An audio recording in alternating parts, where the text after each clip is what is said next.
Todos têm? Digam amém. Está fraco, amém? Nós temos a palavra de Deus, irmãos, isso é muito importante para a igreja. Os céus declaram a glória de Deus. O firmamento proclama a obra das suas mãos. Um dia fala disso a outro dia. Uma noite o revela a outra noite. Sem discurso, nem palavras, não se ouve a sua voz. Mas a sua voz ressoa por toda a terra. E as suas palavras até os confins do mundo. Nos céus ele armou uma tenda para o sol, que é como um noivo que sai do seu aposento e se lança em sua carreira com a alegria de um herói. Sai de uma extremidade dos céus e faz o seu trajeto até a outra. Nada escapa ao seu calor. Até o versículo 6, a primeira revelação à natureza. Deus se manifestando, Deus se revelando através da natureza. Nós podemos, através da natureza, ter um conhecimento intelectual de Deus. Nós podemos entender que existe uma sabedoria, um ser por trás de toda a beleza do universo. Agora sim, a segunda revelação no versículo 7. A lei do Senhor é perfeita e revigora a alma. Agora começam os efeitos desse Deus da natureza, agora pessoalmente, individualmente na nossa vida. Aí diz que a palavra do Senhor te leva a Deus, e a palavra do Senhor pode fazer mudanças radicais, maravilhosas no seu interior. Revigora a alma. Os testemunhos do Senhor são dignos de confiança e tornam sábios os inexperientes. Os preceitos do Senhor são justos e dão alegria ao coração. Os mandamentos do Senhor são límpidos e trazem luz aos olhos. Justamente, a Bíblia não tem nada escrito por um acaso. Tudo que foi escrito, Deus estava preservando, Deus estava cuidando. E quanto mais eu leio o Salmo 19, mais eu fico admirado com a beleza como a Bíblia é escrita, ou foi escrita. O versículo 9, que é o temor, a terceira revelação, está justamente no meio da palavra, no meio da revelação da palavra. Diz assim: o temor do Senhor é puro e dura para sempre. Aí continua falando sobre a palavra. As ordenanças do Senhor são verdadeiras, são todas elas justas. Então, toda a palavra de Deus são mais desejáveis do que o ouro, do que muito ouro puro. São mais doces do que o mel, do que as gotas do favo. Por elas, através da palavra, o teu servo é advertido, e há grande recompensa em obedecer a palavra de Deus. Juntamente com o versículo 9, nós temos agora a segunda parte do temor, da terceira revelação. Quem pode discernir os próprios erros? Deixa eu ler o 9, depois eu vou pular e vou ler o 12. O temor do Senhor é puro e dura para sempre. Quem pode discernir os próprios erros? Absolve-me dos que desconheço. Também guarda o teu servo dos pecados intencionais, que eles não me dominem. Então serei íntegro, inocente, de grande transgressão. Que as palavras da minha boca e a meditação do meu coração sejam agradáveis a ti, Senhor, minha rocha e meu resgatador. Queridos, palavra de Deus para nós é importantíssima, principalmente por causa da palavra temor. Mais ou menos na Bíblia, para você ter uma ideia, a palavra aparece mais ou menos, ou um pouco mais, do que 200 vezes a palavra temor, não medo.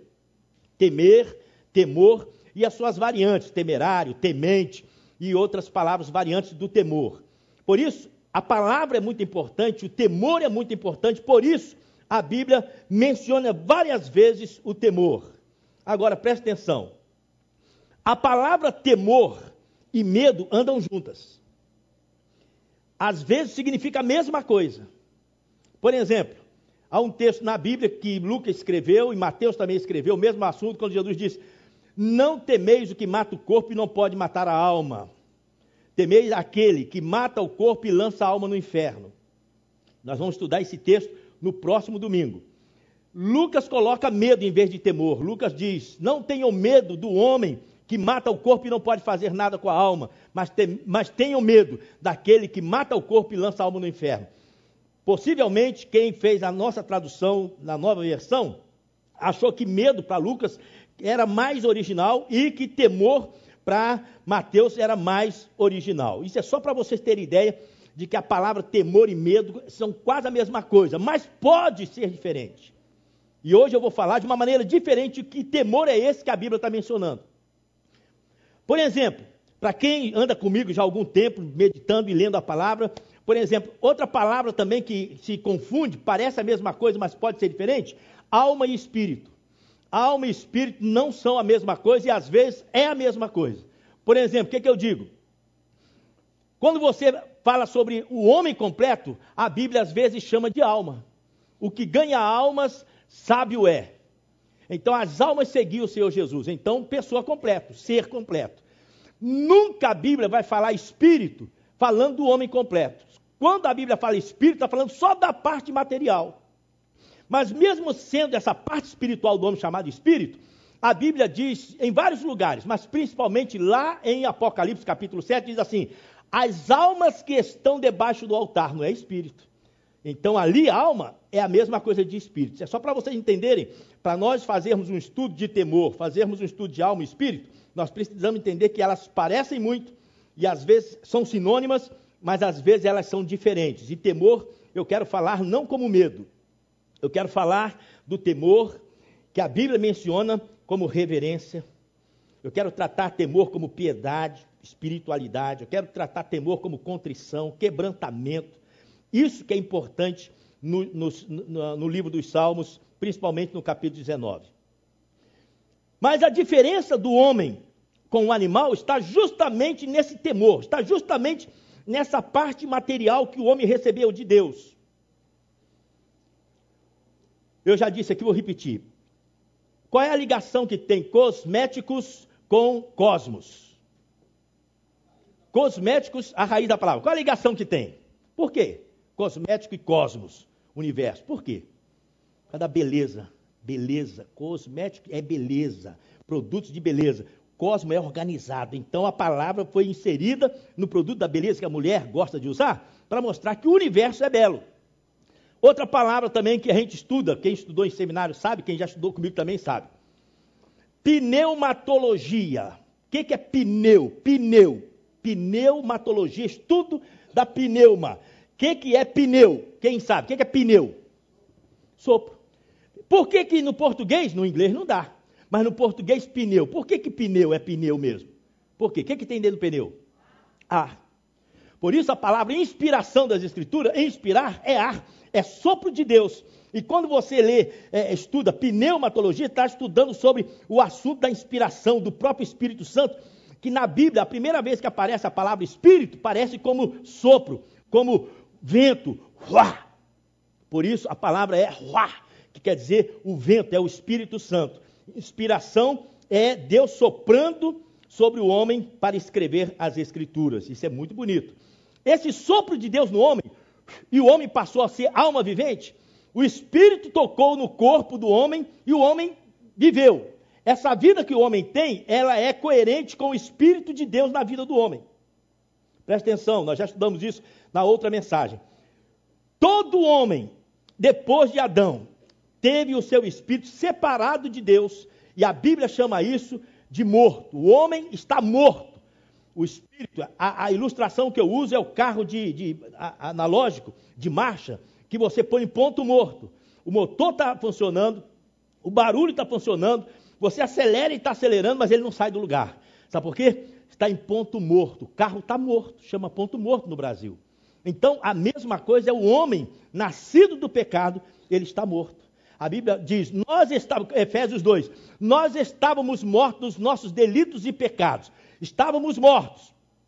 Quando Deus vivifica agora através do seu Espírito Santo, toca na minha alma, toca na sua alma, esse Espírito vivifica. Aí nós temos uma vida, Deus nos vivifica e nós temos uma nova vida em Cristo.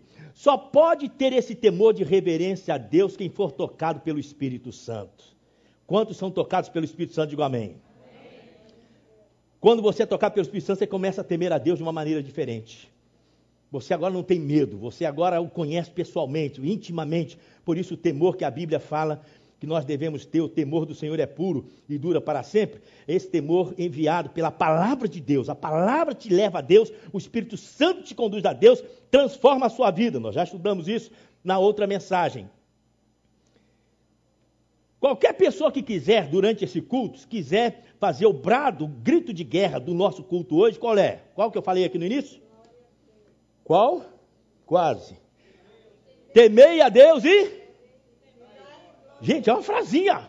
Temei a Deus e dá-lhe glória. Quantos podem dizer comigo? Mais uma vez, quantos? Temei a Deus e dá-lhe glória.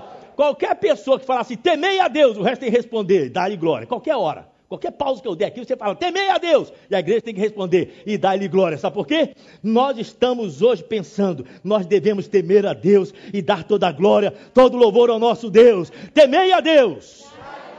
Isso, só que está fraco ainda. Eu quero ver grito de guerra aqui, sair daqui rouco. Temei a Deus.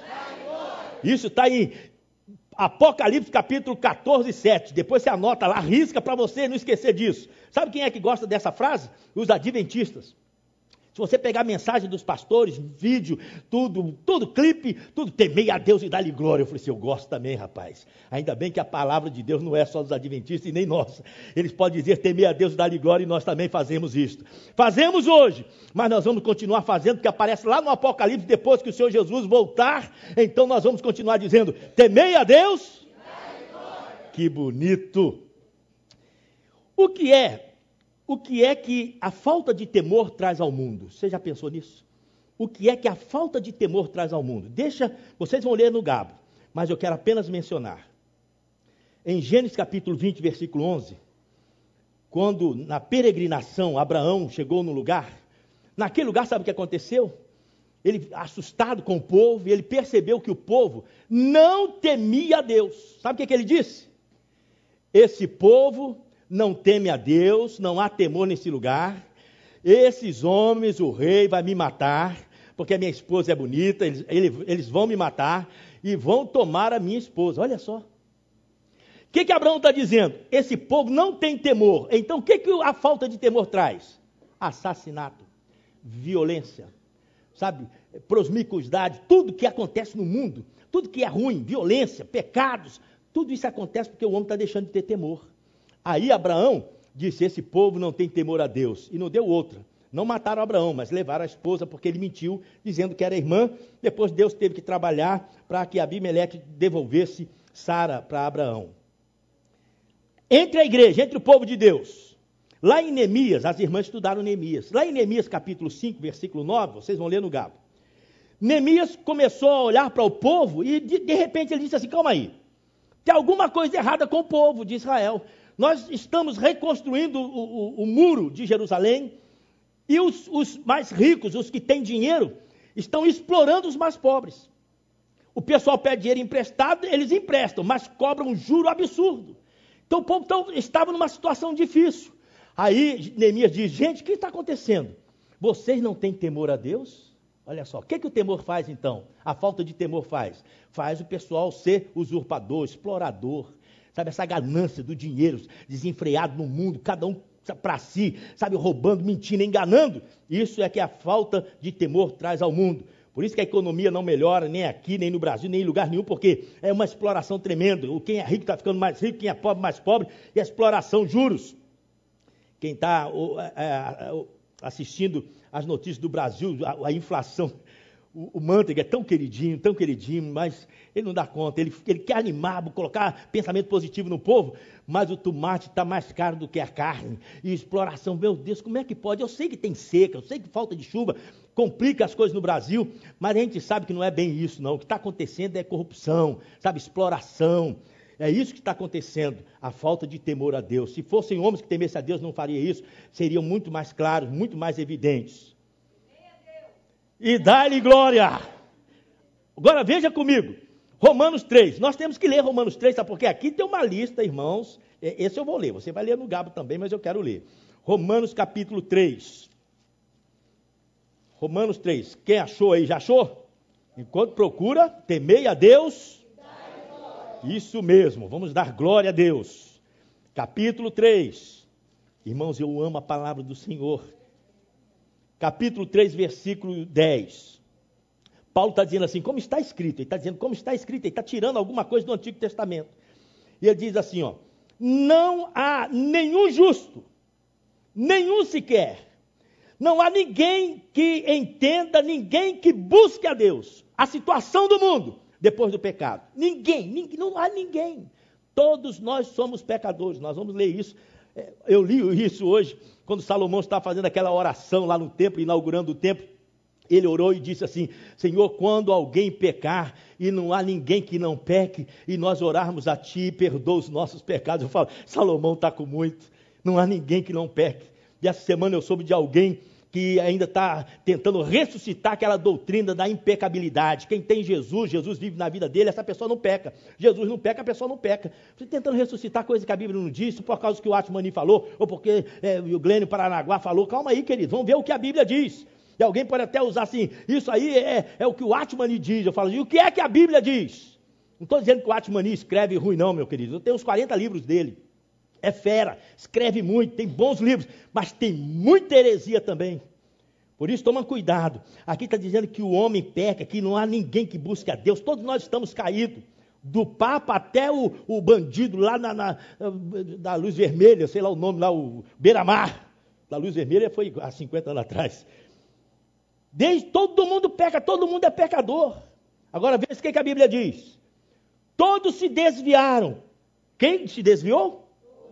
Todos se desviaram, tornaram-se juntamente inúteis. Todo mundo não está com nada. Não há ninguém que faça o bem. Olha bem, querido, não há ninguém que faça o bem. Ninguém tem uma proporção, uma inclinação para fazer o bem. Nós já nascemos com a inclinação para fazer o mal. O negócio é que essa inclinação para fazer o mal é que estraga a humanidade. Como nós acabamos de ler a palavra de Deus sobre a corrupção. Não há nenhum sequer que faça o bem. Suas gargantas são um túmulo aberto. Já pensou nisso? O que é um túmulo aberto? Só sai porcaria. Túmulo só tem imundície. Você conversa com o povo hoje, conversa com homem, mulher, só tem imundície. É um túmulo aberto. O que mais que diz a palavra? Com as suas línguas enganam. É isso que está acontecendo. Depois diz ainda, veneno de serpente está nos seus lábios para destruir, para armar cilada, para matar. Olha só o 14. Suas bocas estão cheias de maldição e amargura. Você já viu como é que o povo reclama? Como é que o povo está amargo? Como é que o pessoal está azedo? No trânsito a gente sofre uma barbaridade. Crente sofre no trânsito uma barbaridade. Porque os caras são ruins demais, o coração muito ruim. Eu já contei para vocês, mas na 78, um dia desse atrás, tinha o carro tinha 2 caminhões aqui nas 2 pistas, e aqui tinha um carro andando a 50. Falei, Jesus, hoje eu não chego na igreja, Jesus, esse irmão andando a 50, e os caminhões também, porque estava na subida, os caminhões andando junto, para eu atrás. Eu falei, como é que eu faço? Vou ficar atrás do caminhão. Aí eu fiquei atrás do caminhão. Quando eu estou atrás do caminhão, e ele viu que eu estava encostado nele, falando, rapaz, anda forte, ou entra atrás do caminhão. Eu fui, o caminhão passou. Quando eu passou, aí ele não deixou eu passar.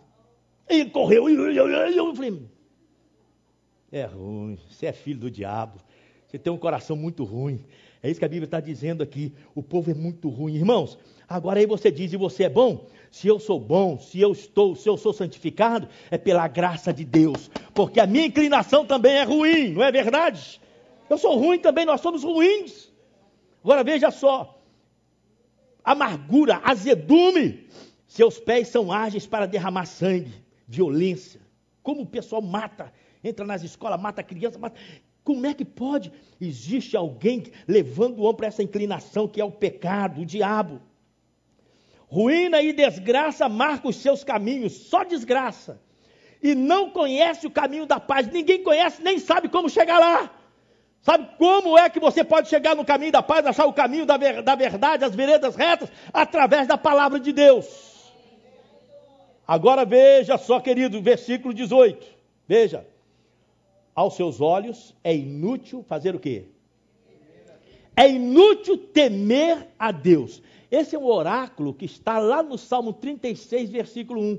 O oráculo lá no Salmo 36, 1 diz assim, esse oráculo já está embutido na mente do ímpio. É inútil temer a Deus, nós não queremos nada com Deus, o meu negócio, eu vou ficar do jeito que eu quero. Por isso, aos seus olhos é inútil temer a Deus. Agora, queridos, a falta de temor faz tudo isso, mas agora eu não quero ficar só no negativismo, olhando a parte negativa, eu quero agora olhar para o lado objetivo, positivo, daqueles que têm o temor de Deus. O que é que o temor a Deus traz? O que é que o temor de Deus faz? Primeira coisa, existe um entrelaçamento tremendo do temor a Deus com sabedoria. Escolhi alguns textos aqui. Vamos lá, ping-pong hoje? Então vamos. Jó, capítulo 28, versículo 28. Jó, 28, 28. Temei a Deus. Vamos lá, gente. Pega lá comigo. Jó, 28, 28. Já achou antes de Jó? Antes de Salmo, desculpa. Você encontra 28, 28. Sabe o que está escrito lá? Leia aí, marque aí. O que diz? Diz então ao homem, no temor do Senhor está o quê? No temor do Senhor está a sabedoria, e evitar o mal é ter entendimento. No temor do Senhor está a sabedoria. Irmãos, eu já preguei e repito. João, o apóstolo João, escrevendo à igreja, diz: vocês receberam a unção do santo e vocês sabem tudo. Não é necessário que ninguém vos ensine nada, porque a unção do santo está sobre vocês. Queridos, é isso que está dizendo. Quando alguém começa a temer a Deus através da palavra, ele começa a entender um punhado de coisas. Por exemplo, a gente estuda em seminário, a gente faz faculdade, a gente lê. Mas, irmãos, um sermão como esse, mesmo sendo um sermão simples, as 3 revelações do Salmo 19, quem é que coloca sabedoria para a gente discernir isso aqui? Por exemplo, para Luiz Saião, ele discerniu aqui 2 revelações. Aí, quando ele veio pregar na nossa igreja, no caminho, na viagem, o que você quer que eu pregue na sua igreja? Salmo 19, 2 revelações no Salmo 19. Falei, não precisa pregar não, que eu já preguei 3. Aí ele, eu vou pregar o Salmo 23. Também não, porque o Salmo 23, eu passei 1 ano pregando o Salmo 23 também. Ah, rapaz, tudo que eu vou pregar, você já pregou? Falei, não, eu estou brincando, você pode pregar o Salmo 19, você pode pregar o Salmo 23, que a igreja vai receber, porque a maneira como você coloca é diferente. Mas como é que eu, lendo o Salmo 19, eu pude ver o temor no meio da palavra, lá no cantinho lá, e eu pude receber? Isso é a sabedoria que Deus dá. Homem nenhum pode compreender a Bíblia se o Espírito Santo não revelar, se o Espírito Santo não estiver envolvido com essa pessoa que lê a Bíblia. Veja o Salmo 111, um pouquinho na frente, eu já fiz de propósito, para caminhar sempre para frente. Salmo 111, versículo 10. O que diz aí? Você encontra um texto bonito aí no Salmo 110. Depois, o mesmo versículo vai estar repetido lá em Provérbios. 111, 10. O que diz? O temor do Senhor é o quê? É daqui que parte sabedoria, graça, para lidar com a vida, para lidar com a família, para lidar com os negócios. Sabedoria provém do temor do Senhor. Quem não tem, irmão, pode ficar rico, mas é impostor. Mas aqueles que são sábios, o Senhor abençoa. Provérbios 9, um pouquinho na frente, Provérbios 9, 10, diz a mesma coisa. Estou dizendo para você anotar aí, 9, 10. O que diz em Provérbios 9, 10? O que diz? O temor do Senhor é o princípio da sabedoria. De novo, se a Bíblia fala várias vezes, porque a Bíblia está querendo que a gente seja enfatizado e possa reter a palavra de Deus sabendo. O homem é sábio quando o homem, ele teme ao Senhor, o seu Deus. O temor do Senhor é o princípio da sabedoria. Queridos, Provérbios ainda, o capítulo 15, versículo 33. Provérbios 15, 33. Veja só. O temor do Senhor faz o quê? O temor do Senhor ensina a sabedoria. Presta atenção. O temor do Senhor ensina a sabedoria. Quando a gente teme ao Senhor, irmãos, não há como piorar, só tem que melhorar. Porque o temor do Senhor faz você se santificar, buscar o Senhor, se purificar através do Espírito Santo, ler a palavra, você começa a crescer. Russell Shedd, que é o nosso querido teólogo no Brasil, há 50 anos, mais de 50 anos, cada vez que a gente encontra com o Russell Shedd, ele está melhor.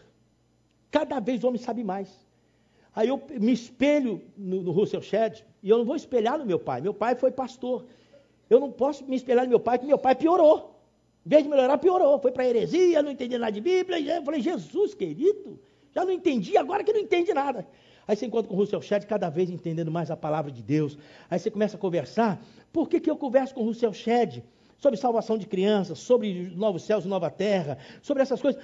O nosso linguajar é o mesmo, sabe por quê? Porque lê a Bíblia começa a dar sabedoria. Então, mesmo que a gente não tenha cursado na mesma faculdade, no mesmo seminário, mesmo que a denominação não seja a mesma, a palavra de Deus nos une. Nós pregamos a mesma verdade. Sabe por quê? Porque o temor do Senhor ensina a sabedoria.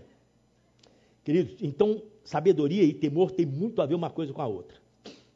Por isso que eu fico pensando às vezes que muitas vezes na igreja não tem temor de Deus. É apenas oba-oba, apenas coisa folclórica, muito supérflua, não tem temor a Deus, a comunhão com Deus, por isso que o pessoal não cresce e não sabe. Agora, deixa eu ler com vocês uma das coisas mais importantes no Salmo 19. Vamos voltar agora para o Salmo 19? O que é que o Salmo 19 diz que o temor do Senhor faz? Li aqui no versículo 9. O temor do Senhor é puro e dura para sempre. Repita comigo. O temor do Senhor é puro e dura. Mais uma vez. O temor do Senhor é puro e dura para sempre. Aqui começa o temor. Mas veja só que eu estou dizendo que o temor no Salmo 19, ele vai ser concluído justamente no versículo 12. Quem teme a Deus, agora esse puro, é interessante como Deus me abençoa. Eu estou lendo um livro de John Piper, um livro grosso, sobre os 50 mandamentos de Jesus para o seu povo. O que Jesus espera de seus seguidores. E essa é fera. John Piper estava falando, não nesse texto, mas lá no Novo Testamento, falando sobre pureza. Hoje, eu li hoje, falando sobre pureza. Ele fala assim, pureza é você colocar Deus no seu coração e não caber mais nada. Se tiver espaço para alguma coisa, é impureza. Está vendo? O temor do Senhor, não é temor de qualquer coisa, não. Temor do Senhor traz pureza ao coração. Por isso a Bíblia diz o seguinte, o temor do Senhor é puro. O temor do Senhor traz pureza ao seu coração. Você é puro. Se só Jesus mora no seu coração, se você o ama acima de todas as coisas, o seu coração é puro. Se você ama a Deus e ama tudo quanto é coisa, tudo quanto é Deus, tudo quanto é religiosidade, então é misturado, é Babilônia, que eu costumo dizer. É mistura daquilo que deveria ser só de Deus, mas misturado com as coisas do homem. O temor do Senhor é puro e dura para sempre. Mas no versículo 12, o salmista diz o seguinte, quem pode discernir os próprios erros? Irmãos, não há nada mais difícil, falei sobre o coração, do que você fazer um autoexame. Toma cuidado. Quem pode discernir? Sabe por quê? Muitas vezes o coração vai te enganar. Muitas vezes não, ele vai te enganar. Sabe o que o coração vai dizer para você? Você está na pior. Ele vai dizer, você não é tão ruim. Você não é tão ruim, tem gente muito pior. Aí você fica tranquilo, não sou o beira-mar, eu não sou bandido, então eu estou bem. E a humanidade está nesse patamar, a humanidade toda acha que está legal. Não, eu não mato, eu não roubo, eu não faço. Irmão, calma.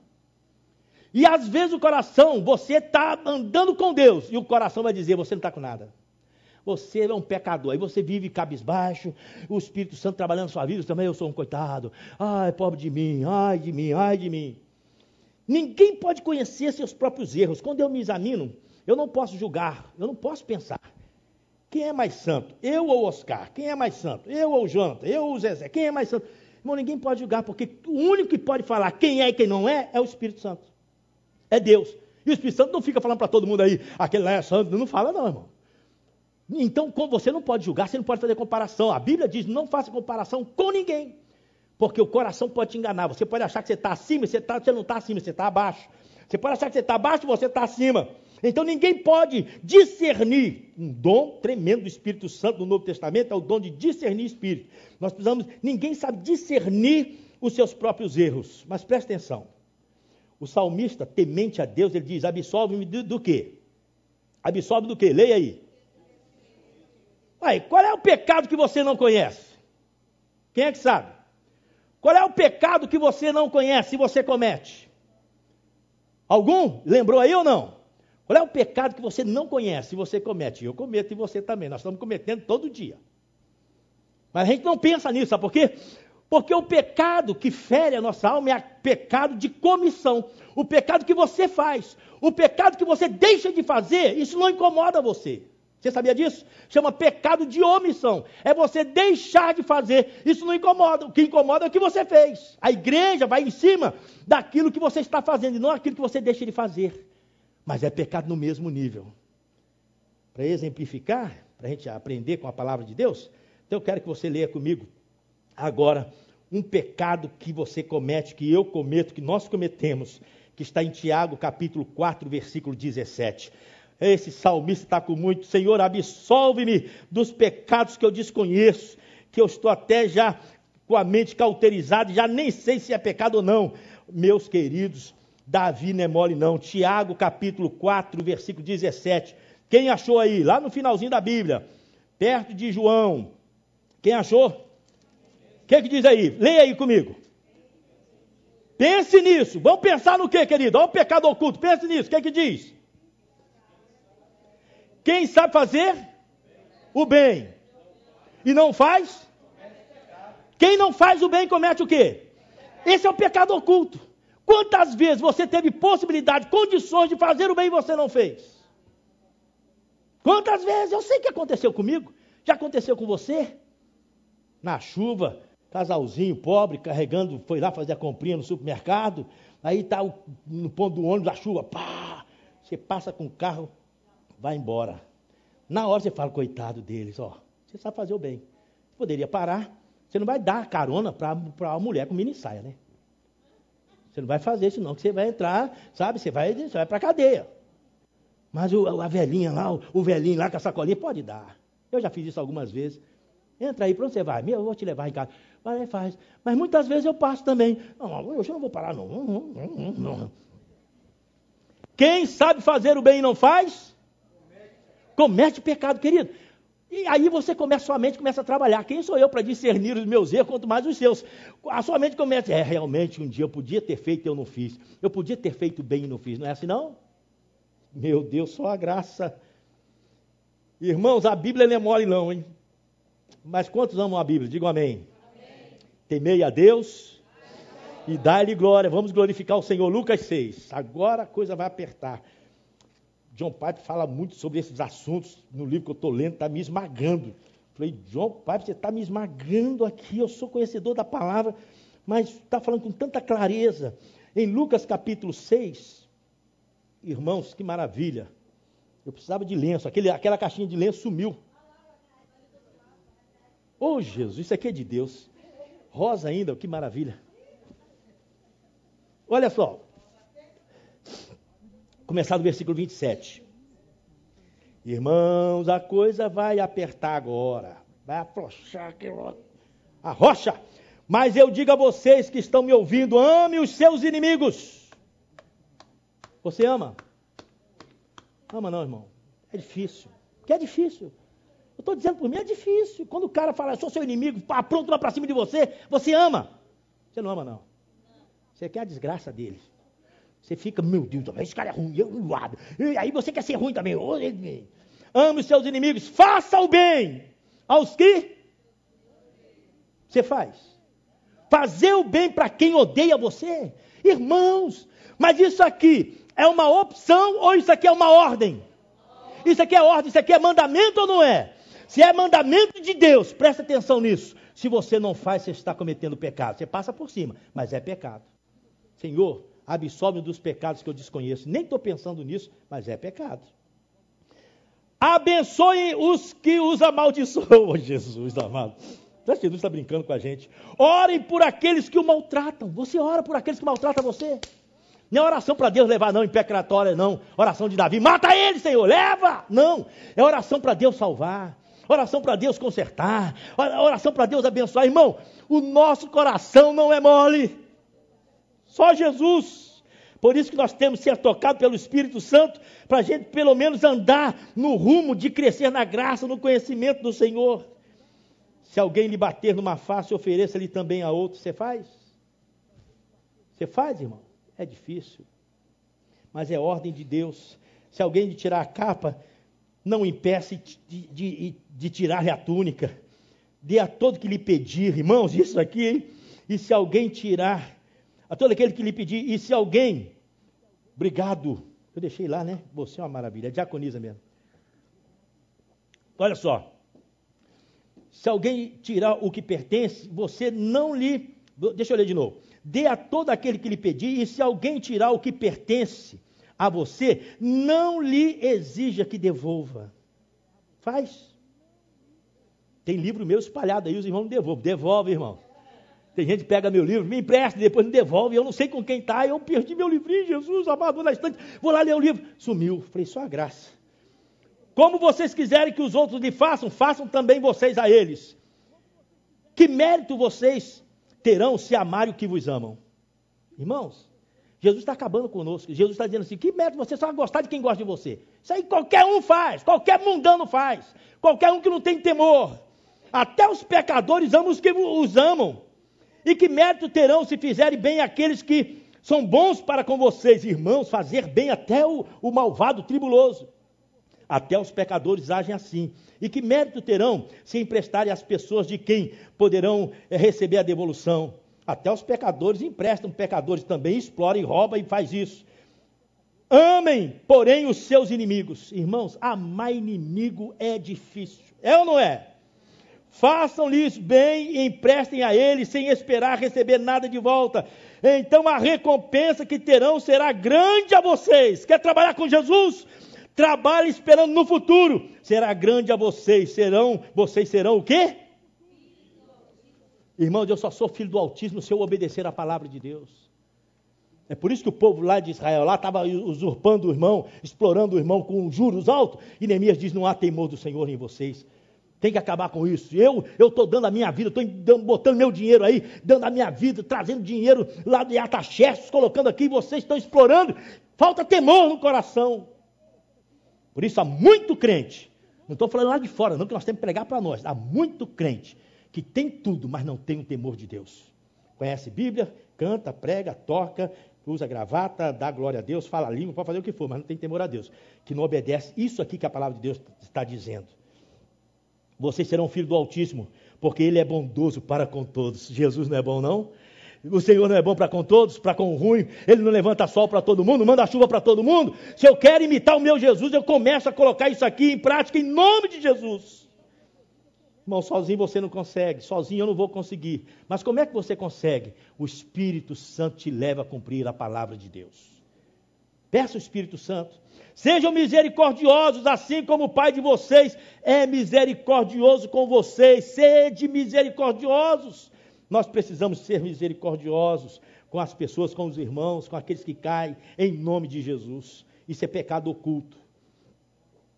Agora, eu quero só citar para vocês, não precisa ler, vocês vão ler no Gabo. Samuel chega diante de uma situação difícil com o povo de Israel, o profeta Samuel, e o povo diz, Samuel, ora por nós. Aí Samuel diz, eu vou orar por vocês, vou orar.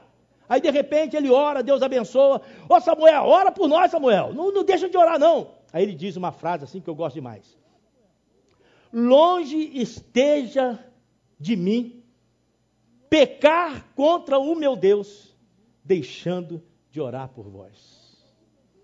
Longe esteja de mim pecar contra o meu Deus, deixando de orar por vós. O que é pecado oculto? Deixar de orar. E quantos oram aí? Quantos oraram nesse dia? Quantos oraram? Diga amém. Quantos oraram nesse dia? Agora, quantos não oraram? Tem coragem de dizer, pastor, não orei. Levantei, comi, andei, vim para a igreja e não orei. Orei aqui no templo. Quantos? Diga amém. Vocês estão orando. Que maravilha. Que maravilha. Temei a Deus? Se você deixar de orar, é pecado natural na sua vida. Pecado oculto, que você nem lembra. Porque é deixar de fazer. É deixar de fazer. Deixar de orar. Agora, preste atenção. A oração é uma opção ou é uma ordem? Uma ordem. Se você desobedece à ordem, você está pecando. Eu fiz uma versão numa música, eu e a Marta cantamos e gravamos no nosso segundo disco, que é a Unidade é Vencer. Uma das músicas que eu mais gosto. Unidade é Vencer tem uma frase assim: ordens são dadas, os mandamentos de Deus são dados para serem obedecidos e não para serem discutidos. Mandamento de Deus não se discute, se obedece. Tem que se cumprir, tem que se submeter aos mandamentos de Deus. O problema é que nós esquecemos que oração é um mandamento de Deus. Eu vou falar sobre isso aí. Vem aí, hein? Vem aí o novo tema para os gabos. Sabe o que vem aí? O celular de Deus.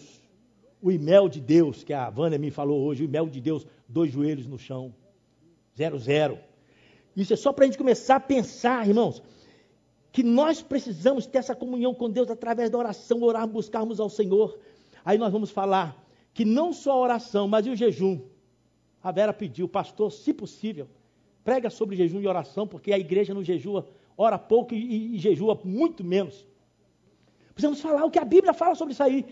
E para começar, para fazer o preâmbulo aqui, oração e jejum são mandamentos de Deus para a nossa vida. Oração, jejum e dá esmola. Jejum, oração e dá esmola. É mandamento de Deus. Você está dando esmola? Não está dando esmola? Você está desobedecendo a Deus. Ah, não pode, não é isso, porque tem mendigo profissional. A Bíblia não fala isso. A Bíblia, Jesus diz, dá esmola. Você tem que obedecer cegamente. Ah, meu Deus, se eu der para ele for tomar cachaça. E daí, irmão? E o problema dele? Você não tem a mesma coisa da sua contribuição para a igreja. Você tem que contribuir com o dízimo para a igreja. Se o pastor é safado, se ele pegar esse dinheiro e ficar rico, se ele enganar todo mundo, sair, roubar, fazer, é problema do pastor. Você está bem com Deus, que você obedeceu, que deve contribuir, você obedeceu para contribuir e dar o dízimo. Da mesma forma, é essa questão de dar esmola. Se você dá e o cara vai tomar cachaça, deixa tomar a cachaçinha dele. Talvez ele não tenha comida e a cachaça vai ser o alimento dele para ele dormir a noite toda, porque bebeu cachaça, dorme. Então dá o dinheiro. Você fala, eu estou fazendo o que Deus está mandando. Agora, você conhece profissionais. Você conhece, nós não somos bobos não. Tem os mendigos profissionais, aí existe. De vez em quando a Globo mostra uns que está andando, arrastando, quando acaba o dia ele levanta e vamos embora, hein? Beleza, eu falei, não, isso é profissional. Tem que ficar atento, será que esse cara é assim mesmo? Para onde que ele vai? Onde é que ele mora? Mas, queridos, tem gente que mora ao lado da sua casa, tem gente passando necessidade. Vou dizer uma coisa, tem gente, nem ajuda não, tem gente dentro da igreja passando necessidade, a igreja não vê, a igreja não ajuda. Aí a coisa aperta, porque a Bíblia está mandando a gente orar, jejuar e dar esmola. Vamos lá, pecados, tem muita coisa. Já que estamos falando sobre pecado, e a Bíblia diz lá em Tiago, capítulo 5,16, orai uns pelos outros. Está escrito ou não? Então diga assim para o seu irmão aí, ó, eu vou orar por você, se você não está orando. Eu vou orar por você, diga eu vou orar. Porque a Bíblia manda, viu Jair? A Bíblia manda, Marlon, ora uns pelos outros. Então na oração, não precisa fazer oração bonita não, só ora, abençoa o pastor Jesus, abençoa o Paulinho, abençoa. Irmãos, ore. Faça uma agenda de oração, coloque o nome de gente necessitada e ore. Orai uns pelos outros, para que sareis. A oração do justo pode muito em seus efeitos. Isso é mandamento da palavra. Nós estamos orando pouco. Agora, queridos, e a Bíblia manda orar pelo inimigo, hein? Coloca uma lista de inimigos e ora por eles. Para Deus abençoar, para Deus salvar. Fácil orar por aqueles que amam a gente, é muito fácil. Gente, quais são os pecados intencionais? 1 de João, capítulo 2, versículo 1. Diz o seguinte, filhinhos, João escrevendo, não pequeis, mas, quem é que sabe de cor? Mas, se todavia alguém pecar, tem um advogado, temos um intercessor, que intercede por nós, que advoga a nossa causa. O que a Bíblia está dizendo? Não é para pecar. Vida de cristão não é cheia de pecado, na prática do pecado ele não peca. Essa doutrina da impecabilidade é uma doutrina terrível. Mas fora da Bíblia, fora. É bonitinha, mas fora da Bíblia. Fecha a porta lá para as crianças não andarem aqui. Presta atenção agora do que eu vou dizer. O problema da impecabilidade é, textos como esse, filhinhos, não pequeis. Mas se alguém, o que é mais se? Condicional. Acidentalmente. Mas se alguém pecar, o que acontece? O que acontece? Se alguém pecar. Nós temos um advogado, alguém que sabe que a gente não quer pecar. Conhece o coração, vive uma vida de vitória. É jovem que vive uma vida de vitória no namoro. Sabe, casamento, tentações sexuais, tentações nos negócios. Você quer andar, mas de repente você pisa na bola, irmãos. A igreja, por isso que a Bíblia diz, Jesus disse assim, sede misericordiosos, como é misericordioso o vosso Pai que está nos céus. A igreja tem que ter misericórdia, porque na igreja aqui ninguém quer pecar, ou você quer pecar. Se você quer pecar, você não tem temor a Deus. Se você não quer fugir do pecado, você não tem temor a Deus. Vai ter muito assunto nos gabos sobre isso. Agora presta atenção. Se você tem temor a Deus, você não quer pecar. Você quer pecar, queridos? Você não quer pecar, você quer viver uma vida de santidade. Mas de vez em quando você pisa na bola. Aí o que você faz? Corre para Jesus. Ô Jesus, meu advogado. Ele apresenta ao seu lado, diz, eu morri por você. Você está perdoado, confessa, deixa isso aí. Eu vou te salvar, vou te libertar. Temos um advogado, agora eu vou ler, porque agora a coisa vai apertar um pouquinho mais ainda. E quando eu falo apertar, não sou eu não, queridos. Porque às vezes eu falo, o pastor é duro. Eu não sou duro nada, eu não sei nem pregar direito. A única coisa que eu sei fazer, ainda não muito bem, é ler a Bíblia. Não muito bem, eu sei ler a Bíblia, mas segundo alguns aí, se tivesse dinheiro, pagava só para ler a Bíblia para ele em casa. Ah, se eu tivesse dinheiro, eu ia pagar 3 vezes mais o salário que o senhor recebe na igreja, botar o senhor assim de noite, só lendo a Bíblia para mim. De manhã eu sou só lendo. Porque eu leio e não entendo. Quando o senhor lê, eu entendo tudo. Eu falo, Jesus amado. Então, uma das coisas que eu sei fazer, não com muita presteza, é ler a palavra de Deus. Por isso eu quero ler capítulo 3 de 1 de João. 1 de João, capítulo 3. Olha só o que a Bíblia diz. Versículo 8. Risca aí. Aquele que pratica o pecado é... Você tem que gritar comigo. Aquele que pratica o pecado é... Irmão, como é que funciona isso? Eu peco ou não peco? O crente peca ou não peca? Aquele que pratica o pecado é do diabo. Nós somos do diabo, nós pecamos. O que a Bíblia está querendo dizer com isso? O que o João está querendo dizer? Sabe o que ele está querendo dizer? Quem pratica é quem faz sempre. Aí que está, Jair. Faz sempre. Não, peco hoje, amanhã e tal. Não larga o pecado. Quem pratica o pecado. Praticar é você ser a praticidade do pecado. Aquele que pratica o pecado sempre é do diabo. É do diabo. Você já pensou numa coisa dessa? Não iluda não, irmãos. O que a Bíblia diz, a gente vai longe nisso aqui. Agora ele diz o seguinte, porque o diabo vem pecando, olha a prática do pecado, porque o diabo vem pecando desde o princípio. Para isto, leia comigo, para isto, o Filho de Deus se manifestou para fazer o quê?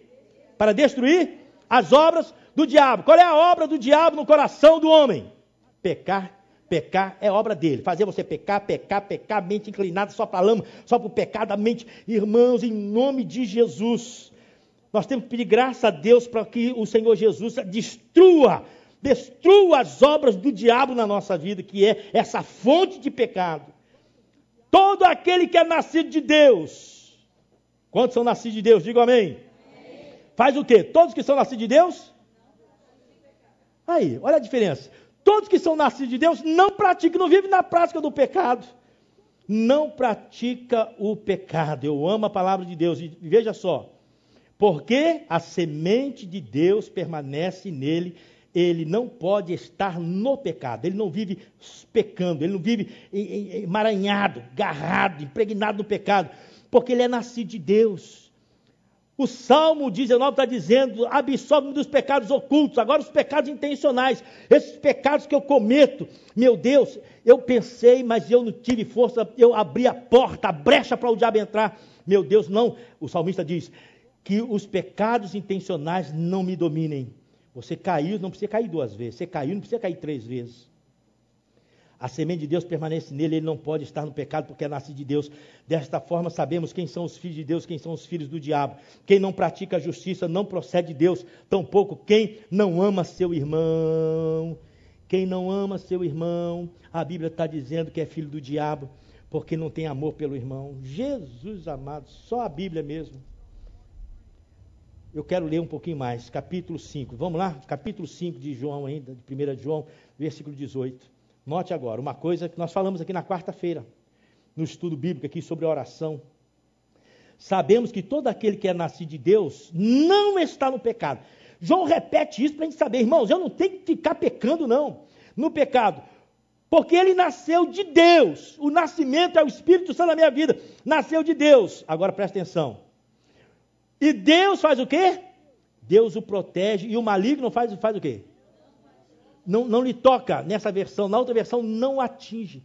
O diabo não atinge, porque eu nasci de Deus, a semente de Deus está comigo. Irmãos, quando você aceita Jesus, quando você entra em Jesus, quando você entra pela porta que é Jesus, você está guardado, protegido por Jesus. O diabo não toca, o diabo não toca.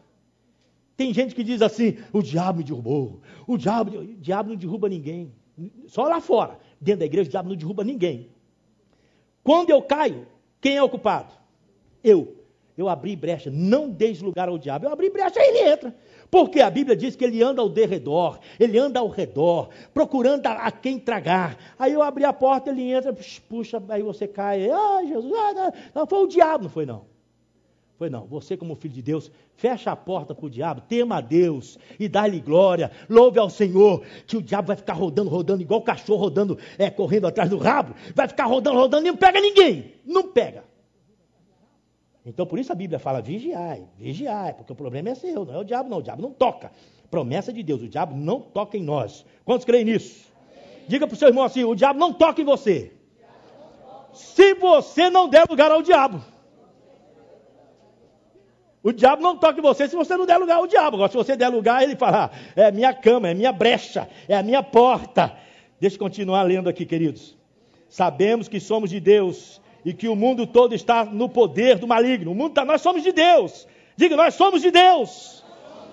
O mundo está no maligno, mas nós somos de Deus. Aleluia! Eu pertenço a Deus, você pertence a Deus. Deixa o Espírito Santo trabalhar na sua alma para você ficar mais grudado nesse Deus. O temor do Senhor aumentar a sua vida por Deus.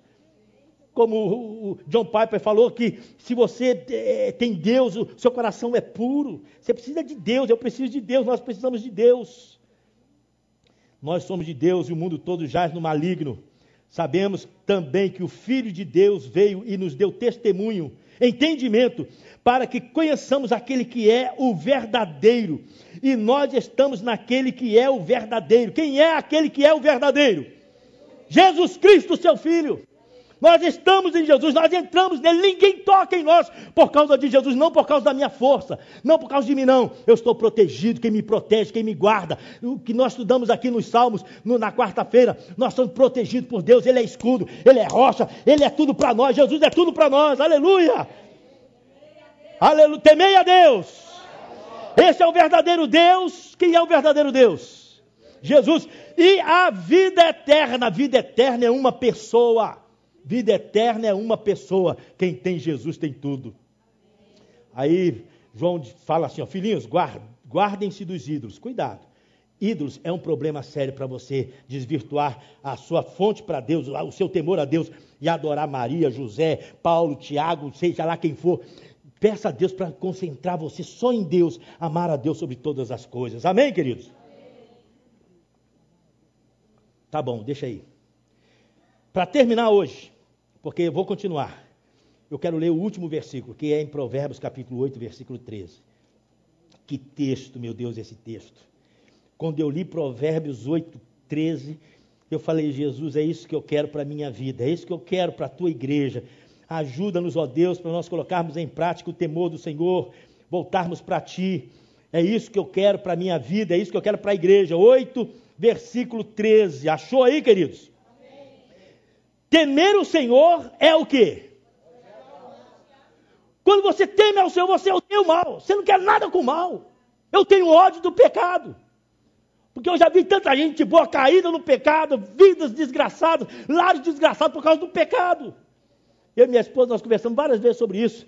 Ela sabe disso, desde que casou comigo, eu odeio o pecado. Eu odeio o pecado. Porque o pecado, quando ele entra, quando ele assola um lar, destrói. A pessoa, o casalzinho, tão arrumadinho na igreja, de repente aparece o irmão, aparece a irmã, o olho volta para ele, começa a gostar, daqui a pouco, irmão, aquilo virou uma confusão. Dois lares desgraçados. Eu falo, o pecado acabou com 2 lares de servos do Senhor, porque não vigiou, porque não cuidou. Gente boa no computador, de madrugada, por isso que eu digo sempre, crente verdadeiro não tem senha dentro de casa não, entra no meu computador, a hora que você quiser, você vai me ajudar, você vai me guardar. Esposa tem que conhecer a senha do marido tem que conhecer a senha, como conta de banco também tem que saber tudo. Isso é vida com Deus. Aí, escondidinho lá, quando tem a senha escondida, chegou o teclado. Eu estava vendo aqui uma mensagem, aí o diabo já tomou conta, estava ouvindo a mensagem aqui do canto. Irmãos, eu conheço um lar que era desse jeito. Não, estou aqui meditando a palavra. Daqui a pouco, pegou. Irmãos, e o lar, estourou. Pastor, não tem volta, não tem volta. Eu sei que você conhece a história assim. Temer o Senhor é odiar o mal. Aí, o Salomão diz o seguinte, eu odeio o orgulho. Irmão, Jesus me ajuda a odiar o orgulho. Eu odeio o orgulho e a arrogância, a soberba. Tira isso da minha vida, Senhor, porque eu quero temer o Teu nome. Eu quero me humilhar diante da Tua presença. Lá em Efésios capítulo 5, versículo 21, a Bíblia diz assim, sujeitai-vos uns aos outros no temor do Senhor. Humildade para submeter à autoridade. Humildade para submeter ao irmão. Submetei-vos uns aos outros no temor do Senhor. Isso é humildade. E se abaixar, curvar a cabeça, diz, irmão, tem razão, irmão está me exortando com razão, eu recebo essa palavra de Deus para a minha vida, não é crítica para destruir não, crítica para construir, para elevar. Aí o Salomão está dizendo, Eu tenho que ler de novo. Temer o Senhor é odiar o mal, odeio o orgulho e a arrogância. O mau comportamento, eu odeio o mau comportamento de crente, de gente que anda. Salomão está odiando. Senhor, me dê graça para eu também odiar o mau comportamento. E o falar perverso, eu odeio a fala perversa. Que texto, meu Deus! Que texto! O que o temor do Senhor faz então, queridos? O que o temor do Senhor faz? Nos dá sabedoria, afasta-nos do pecado, pecado oculto, pecado intencional, e nós sabemos que o temor do Senhor faz a gente odiar o pecado, odiar o mal, odiar o diabo, a desgraça que acontece nos lares, nos corações dos jovens, e nós temos que orar pelos nossos jovens em nome de Jesus, amém, queridos? Curva a sua cabeça, vamos orar. A segunda parte vem no próximo domingo, se Deus permitir.